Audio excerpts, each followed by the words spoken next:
Je vais maintenant passer la parole à notre intervenant suivant, le commissaire François Périlleux, qui nous vient de Liège. Il est le chef de la brigade criminelle de Liège et il était déjà intervenu l'an dernier à cette tribune et il va nous parler des expériences qu'il a rencontrées dans le thème qui nous rassemble aujourd'hui, escrocs, faussaires et affairistes.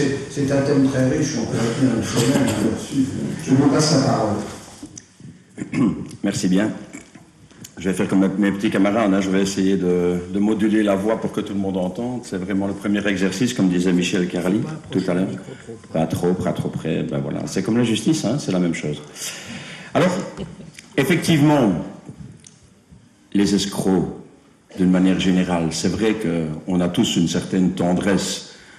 J'ai lu dernièrement le bouquin de Hubert Monteillet qui est ici, qui s'appelle Escroquerie, je crois, ou non, l'arnaque, pardon, arnaque. C'est quelque chose qui nous remplit de joie. C'est quelque chose qui est, comment je vais dire ça, délicieusement subversif. C'est quelque chose qui ressemble un petit peu à la revanche que le bon peuple dont on fait partie a vis-à-vis souvent des puissants. Donc ces gens qui arrivent gentiment à rouler les rouages de l'État, à utiliser les failles de la législation. Donc ça, c'est quelque chose qui d'une certaine manière nous rend assez sympathiques. Et en définitive, on vient d'entendre Gilbert Hill qui racontait l'histoire de Madame Weber avec le talent littéraire qu'on lui connaît en effet, et c'est très drôle. Et c'est très amusant, et d'une certaine manière, on s'y retrouve tous. Mais les escrocs, d'une certaine manière, sur quoi est-ce qu'ils tablent? Quand on était jeune, quand on était petit, en tout cas ceux qui allaient à l'école catholique, on leur apprenait les 7 péchés capitaux. Donc là, c'est toujours fort d'actualité en définitive. Les grands moteurs qui conditionnent un petit peu nos faiblesses, d'une certaine manière. Ça va de l'orgueil, ça va de la soif de puissance, ça va jusqu'à l'envie d'obtenir des choses, ça va jusqu'à dans le film, je crois, avec Pacino, qui est l'avocat du diable, je crois, il dit mon préféré, c'est quand même la vanité. Donc là, ce sont tous des moteurs sur lesquels les escrocs ont tendance souvent à jouer. Et d'une certaine manière, quand ça marche, quand ce sont les puissants qui se font un petit peu rouler dans la farine par des petits, d'une certaine manière, ça nous remplit d'aise et ça nous amuse beaucoup. On parlait tout à l'heure un petit peu de la dissimulation et j'ai été assez impressionné par ce que Michel Carli, les citations qu'il a faites de Georges Simenon dans certaines de ses œuvres, d'une certaine manière sur, pas la duplicité, mais le fait en tout cas qu'on ne se montre que très rarement tel qu'on est.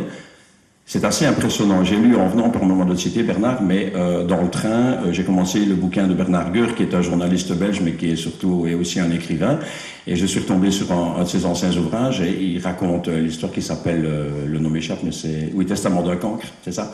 Et alors il raconte, dans les premières pages du bouquin, l'histoire d'un jeune homme qui est très amoureux d'une jeune fille, et il va la voir, et à un moment donné, il la voit, enfin, elles sont deux sœurs, mais ça, c'est sans intérêt, et il va à la messe pour la voir, et s'il ne la regarde pas, en tout cas son regard est perdu ou est perdu, et les gens autour de lui se disent mais mon Dieu, comme il est pieux ce jeune homme, alors que en fait ce n'est pas ça du tout qu'il s'agit. Donc d'une certaine manière, on a tous une forme de technique instinctive ou non pour masquer ou pour cacher. Donc d'une certaine manière, c'est vrai qu'on a une tendresse.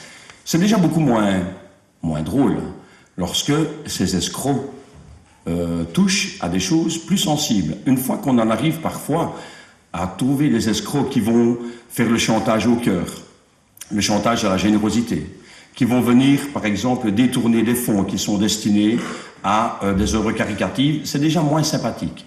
Ce sera encore, franchement, moche à ce moment-là, à partir du moment où les escrocs vont commencer à faire des choses un peu moins élégantes, comme détourner, par exemple, ou prendre des médicaments qui sont avariés, les envoyer, par exemple, contre espèces sonnantes et trébuchantes dans des populations déshéritées, ou bien toucher aux faibles, toucher aux miséreux, aux vieilles personnes, aux fragiles. Là, c'est beaucoup moins drôle et beaucoup moins sympathique. Et puis, dans cette hiérarchie, ce n'est pas forcément une hiérarchie, mais dans cette logique-là, il y a d'une certaine manière ce qu'on pourrait appeler l'affairisme, qui est aussi au centre des débats aujourd'hui. L'affairisme, c'est toujours un petit peu la collusion du pouvoir avec le monde des affaires, le monde de l'argent, le monde du pouvoir, le monde politique bien souvent. Moi, je me propose, et quelquefois ça peut aussi donner bien sûr la nausée. Et là, on a dit tout à l'heure que je crois que c'est Michel Carlier qui a dit ça tout à l'heure, que chaque génération ou chaque époque produisait ses escrocs. Il est probable que l'affairisme, enfin ce n'est pas à moi de le dire, est quelque chose qui est aussi vieux que sans doute les affaires et le pouvoir. Alors moi je me propose très rapidement de vous raconter une histoire qui s'est produite à Liège dans les années 90, une enquête judiciaire qui a failli déstabiliser le pays. Ça débarque d'une enquête criminelle. Nous sommes le 17 juillet 91. C'est pas très vieux en fait, c'est il y a 18 ans. 17 juillet 91, il est 7h25 du matin. Un homme sort de la résidence où il a ses habitudes avec sa compagne. Il monte dans sa voiture, une Audi, sur le parking de cette résidence. 4 coups de feu éclatent. 2 l'abattent mortellement, une balle dans la tête, l'autre dans le cou. Sa compagne est abattue d'une balle dans la poitrine, elle survivra. L'homme décède immédiatement, il s'appelle André Coles. André Coles est un personnage politique de tout premier plan. Il s'agit d'un ministre d'État, ancien ministre dans divers gouvernements, il fut vice-premier ministre dans 2 gouvernements. Donc c'est un homme politique de tout premier plan. On imagine bien qu'une enquête pareille va nécessiter des moyens un petit peu hors normes, bien sûr. Immédiatement, il y a une pression médiatique tout à fait exceptionnelle qui s'installe, non seulement en Belgique, mais également dans les pays avoisinants. L'enquête criminelle, mais comment ça marche une enquête criminelle? Comment ça démarre? Eh bien, tout d'abord, c'est ce qu'on appelle la descente de parquet, donc les instances judiciaires qui descendent, accompagnées des services de police spécialisés, en ce compris laboratoire de police scientifique.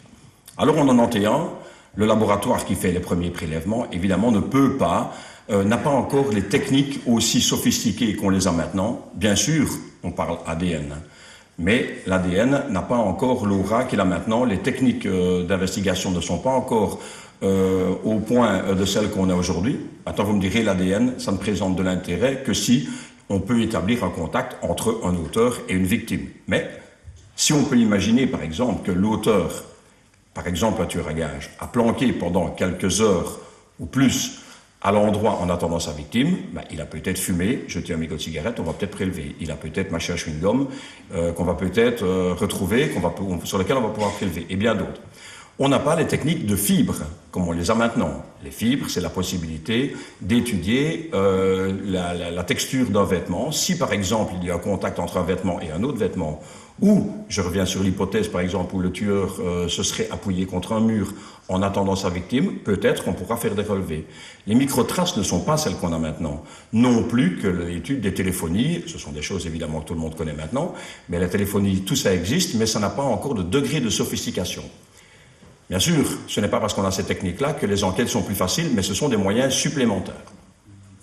On en arrive donc à des techniques classiques. Alors comment on fait ? La première chose, évidemment, au-delà des relevés qui sont faits sur place par le laboratoire, ce qui va se faire, c'est d'abord une enquête de voisinage, voir qui a vu quoi.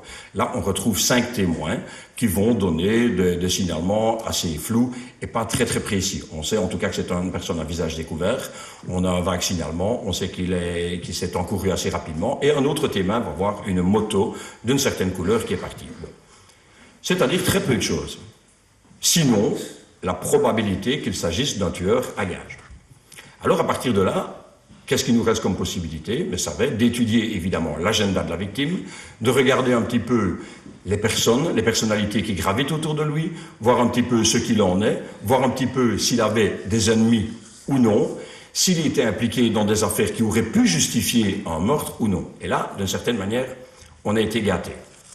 On a été gâtés parce que, inévitablement, toute personne, quelle qu'elle soit, dont on fait partie tous, on a des amis, on a des gens qui sont relativement neutres, et puis il y en a d'autres parmi nous qui ont sans doute des ennemis, qu'ils l'aient mérité ou non. Mais la vie est ainsi faite.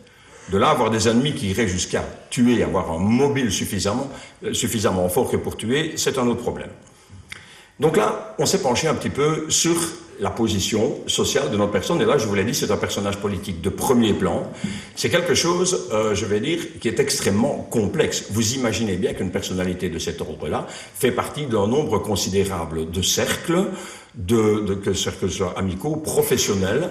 La politique elle-même engendre de nombreux mandats politiques et donc, inévitablement, c'est un travail colossal. Bien sûr, assez rapidement, une cellule d'enquête se met en place sous les ordres d'un juge d'instruction, qui est Madame Ancien, pour les Liégeois ici, qui la connaissent, et aussi, d'ailleurs, elle a été assez médiatisée en son temps par les médias internationaux. Et donc, la cellule se dote d'abord de bureaux, de moyens, et en tout cas espère avoir des moyens d'investigation. Alors évidemment, les premières heures, les premiers jours d'enquête, c'est voir s'il y a peut-être une ligne directe qui va sur quelqu'un. Mais sur quelqu'un, ça pourrait être quoi? Un homme politique de premier plan est un homme comme les autres, et donc on doit voir si, par exemple, on ne peut pas imaginer qu'il y ait, par exemple, un mari jaloux qui soit intervenu dans ce genre de choses-là. Pourquoi pas? Il y a aussi l'erreur sur la personne. Ce sont des choses qui se voient, qui sont possibles. À Liège, il y a 4 semaines, nous avons un procès d'assises. Une personne a été condamnée parce qu'elle a tué une autre personne strictement par erreur. Ce sont des choses rares, mais qui peuvent se produire. Donc on doit étudier cette possibilité-là. Et puis on en arrive, évidemment, à l'entourage direct. Alors l'entourage direct, on commence à étudier les contacts, étudier les mandats politiques, étudier les mandats qui dérivent du politique. Une des premières pistes qui ont été explorées, ça a été une possibilité de faire un parallèle avec un ingénieur canadien qui s'appelait Gérald Bull, qui avait été abattu dans des conditions assez similaires quelques mois plus tôt à Uccle. Cet ingénieur canadien avait cette particularité d'avoir travaillé pour l'Irak dans les années 80 et d'avoir participé à un projet qui s'appelait le projet Babylone. Il s'agissait de monter un super canon, la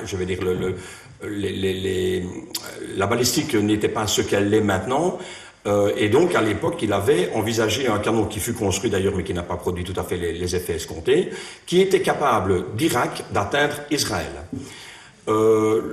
Cette particularité, d'une manière générale, la presse avait considéré, bien que le dossier ne soit pas arrivé à une conclusion judiciaire, avait considéré dans son ensemble que cet ingénieur avait été abattu par le Mossad israélien, et donc une des pistes envisagées était celle-là. D'autant que ça a permis de mettre à jour assez rapidement sinon une magouille, en tout cas une particularité, c'est que l'industrie d'armement liégeoise avait fourni, dans les années 80, de manière parfaitement illégale, à l'Irak, qui est un pays sous embargo, des unités d'armement et en particulier des munitions. Ça faisait l'objet de contrats, évidemment, relativement discrets, ou en tout cas avec des falsifications, puisque un pays étant mis sous embargo, on devait livrer via un pays tiers, qui était la Jordanie. Pour des raisons géopolitiques à l'époque, à peu près toute l'Europe et l'Occident livraient allègrement à l'Irak, parce que l'Irak était considéré un petit peu comme le rempart du grand Satan. Donc les gens n'avaient pas l'impression de faire quelque chose de mal. L'Irak, évidemment, après, dans les années 90, a eu un statut extrêmement différent par la suite. Ce qui est sûr, c'est que dans cette histoire-là, on a pu établir qu'il y avait des pots de vin qui avaient été allègrement distribués, mais sans que ça ne soit vraiment cadré de manière extrêmement précise. C'est une piste qui a été explorée, mais qui n'a pas réellement abouti. De la même façon, en grattant, parce que vous imaginez bien que la justice est parfois lente à se mettre en route, mais est aussi en partie sous la pression médiatique, lorsque la justice démarre, c'est un rouleau compresseur, et ça avance. Et donc, à un moment donné, est arrivée la possibilité d'envisager une piste sur les déchets toxiques. À ce moment-là, des informations sont arrivées à la cellule, laissant entendre que des déchets, vous savez bien que les déchets, ça fait un problème dans toutes les sociétés, évidemment, du monde, en tout cas du monde industrialisé, et il faut bien en faire quelque chose. Maintenant, on arrive à une société où on commence à essayer de trouver des solutions acceptables pour tous. À l'époque, il y a une vingtaine d'années, d'autant plus que ça remonte encore quelques années avant, ça se faisait un petit peu de manière discutable, et il n'était pas rare, et c'est une histoire qui a été mise à jour, qu'un entrepreneur, avec la complicité ou en tout cas l'aide de certains responsables, arrive à obtenir la possibilité d'exploiter un terrain. On y mettait les déchets toxiques dans des conditions extrêmement discutables, c'était rebouché et puis alors le terrain redevenait quelque chose par la suite, à l'insu de tout un chacun. Une information est venue pour qu'on investigue dans cette direction-là.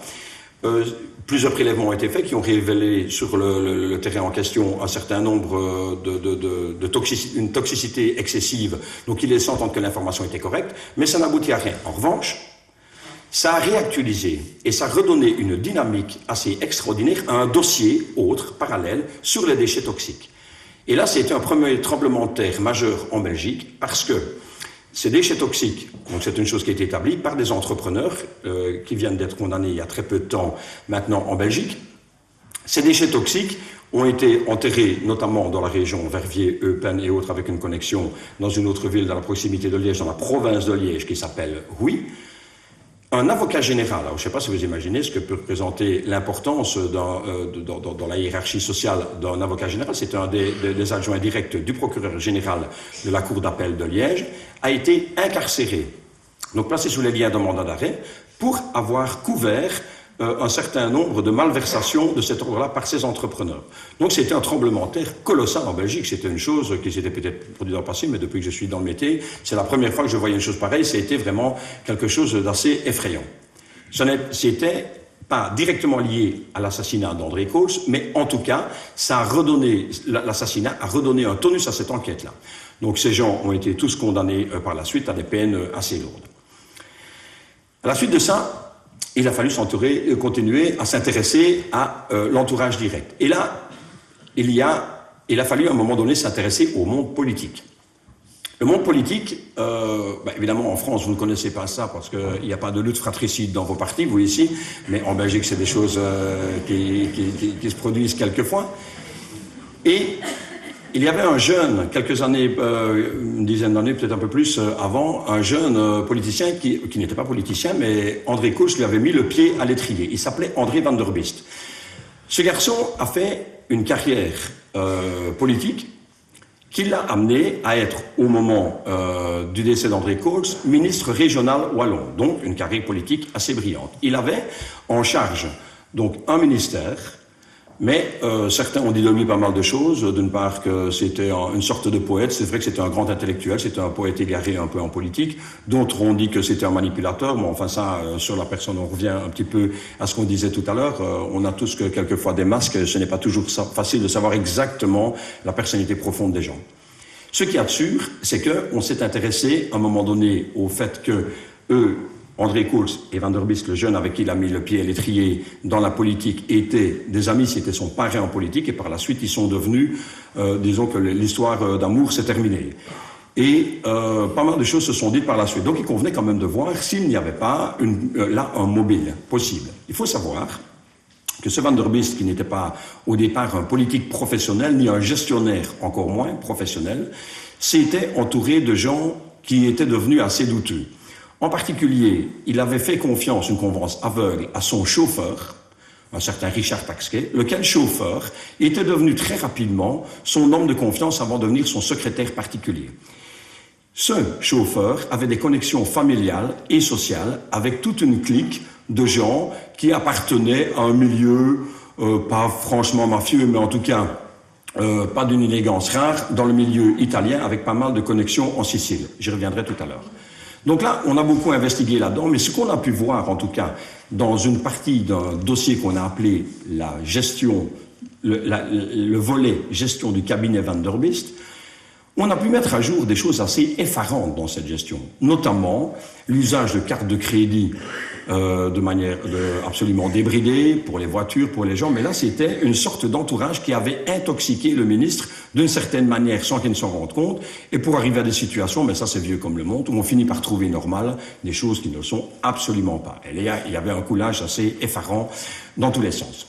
J'y reviendrai tout à l'heure en conclusion. Mais par la suite, la cellule continue à avancer.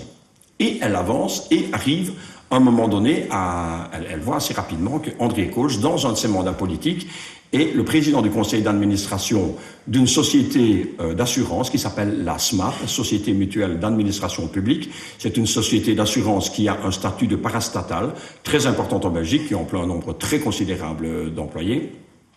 Et dans son mandat politique, il est dans le conseil d'administration.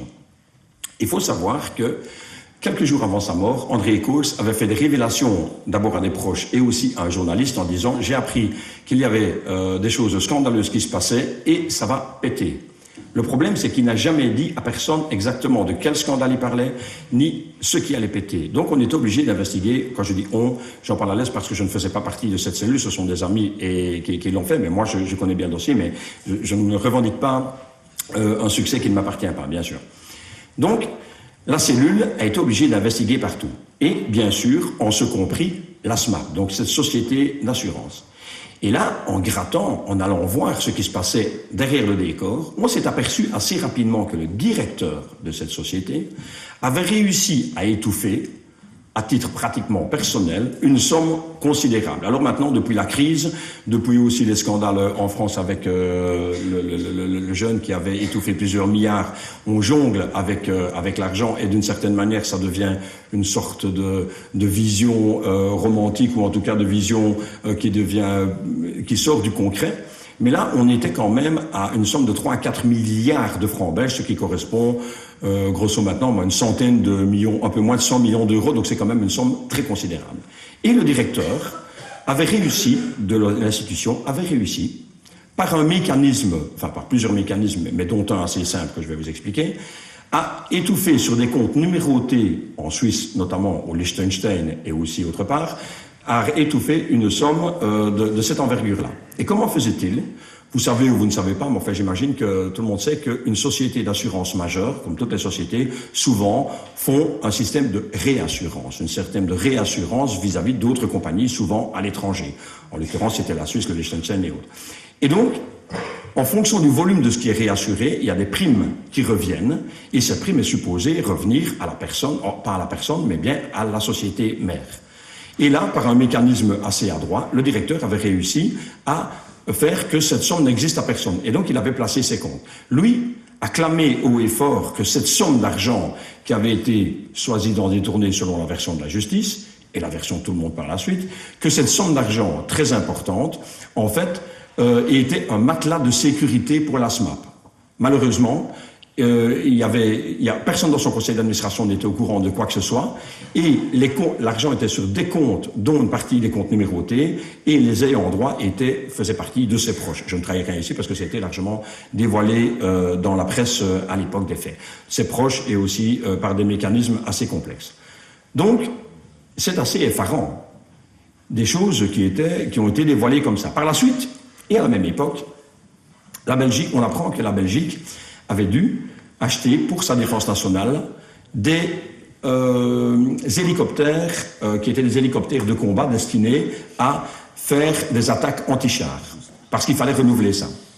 Et donc, un marché public de cet ordre-là ne se fait pas n'importe comment. Il y a des commissions, évidemment, d'évaluation qui se mettent en place, il y a des études de marché et autres. Et arrivent en finale 3 hélicoptères, plus exactement 4. Enfin, il y a le français de l'aérospatial. Il y avait l'Écureuil et l'autre, son nom m'échappe. Il y avait un Allemand et il y avait un Italien, Agusta. Par la suite, il y a eu diverses tractations qu'on n'a évidemment pas connues, certaines étant publiques, d'autres n'étant pas. Et en définitive, c'est l'hélicoptère Agusta qui a été choisi. Ça a bien fait l'objet de débats à l'époque, d'autant plus que des marchés de cet ordre-là, vous imaginez bien qu'il y a des compensations, notamment économiques, qui sont attribuées à la région. Donc le monde politique ne peut pas faire ce qu'il veut complètement. Mais ce qu'il y a de sûr, c'est qu'il y a eu des pots de vin extrêmement importants qui ont été versés par la firme Agusta à, non pas la Belgique, mais aux partis politiques des responsables de l'époque. Ils étaient 2. Il y avait un Flamand qui représentait son parti, qui était le ministre des Affaires économiques à l'époque, et un francophone qui était le ministre de la Défense nationale à l'époque. Donc 2 personnalités de tout premier plan. Ces personnes ont été obligées d'admettre, évidemment, sinon les malversations, ou en tout cas d'avoir accepté des pots de vin, mais ils l'ont fait à l'époque, semble-t-il, avec, en tout cas, parce qu'il ne faut pas tuer tout ce qui est gras non plus, si la chose est inacceptable parce qu'on joue avec l'argent public, bien évidemment, là, dans la plupart des cas, ils l'ont fait, en tout cas, pour financer leur propre parti politique. Cette affaire a débouché sur quelque chose d'énorme, dans la mesure où le ministre des Affaires économiques de l'époque s'appelait Willy Klaas. Il était à l'époque le secrétaire général de l'OTAN. Alors je ne sais pas si vous imaginez si vous mesurez ce que c'est le secrétaire général de l'OTAN, mais c'est une personnalité de tout premier plan. Ce sont des gens qui côtoient les puissants de ce monde, de une personnalité mondiale.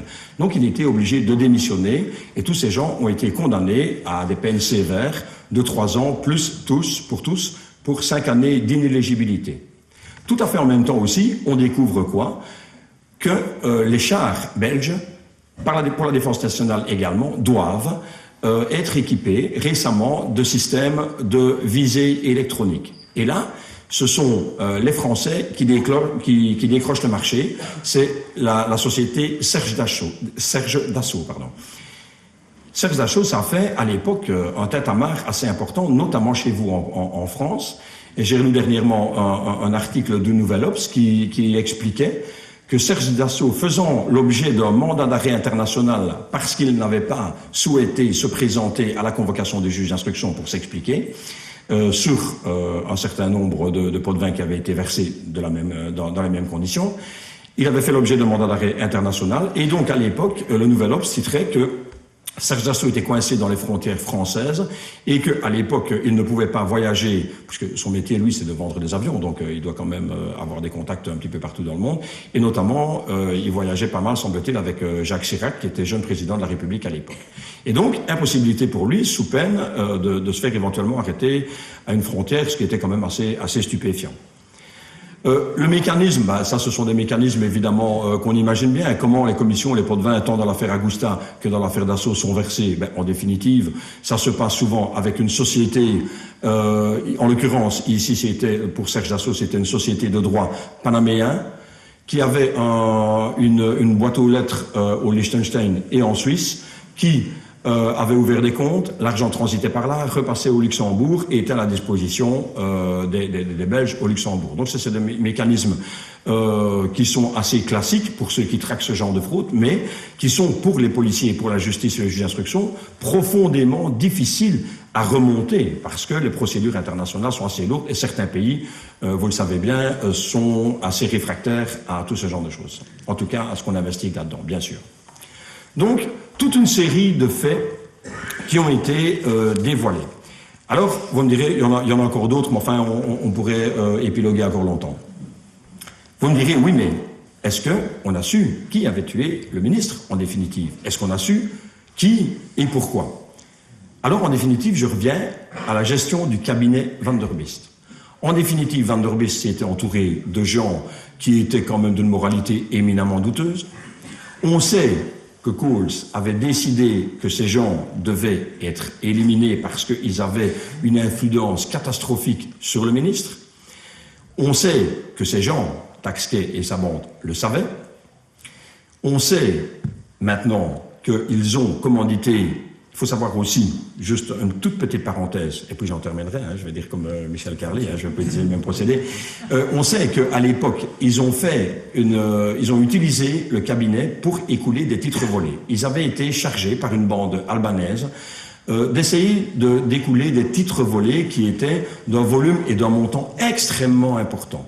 Pas facile de voir si ces titres étaient volés, signalés ou autres. Et donc, ils utilisaient les services du cabinet pour le faire. Ça s'est su progressivement et ils ont eu des comptes à rendre. À ce moment-là, ils se sont dit, ça va mal tourner pour nous. Ils ont commandité des tueurs albanais qui ont décliné. Ils se sont tournés vers leurs amis siciliens qui ont également décliné, mais qui leur ont renseigné des tueurs tunisiens qui sont venus à grand renfort de précaution en Belgique, à Liège. On leur a fourni les armes, on leur a fourni les voitures, les méthodes, les procédés, tous les renseignements qui convenaient. Ces tueurs tunisiens ont fait l'action qu'on connaît maintenant, et puis ils se sont sauvés. Ils ont été arrêtés, jugés, condamnés à la perpétuité en Tunisie.